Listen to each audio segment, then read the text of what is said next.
Ayan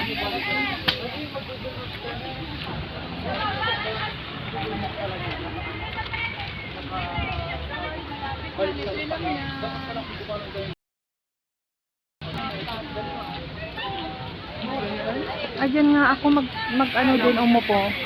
Magtinda rin ako. Pwesto ni ni Pastor Anthony. Na Katapusan ng mundo. Yung kay lapit sa Libela. Oh, wala na. Hindi makahinton. Saan tayo magtatawid pa tayo dyan, ma'am? hindi na dire-diretso na tayo magtatawid na mag-aakyat na tayo sa overpass. Tatawid pa tayo. Parang di kayo taga Baguio.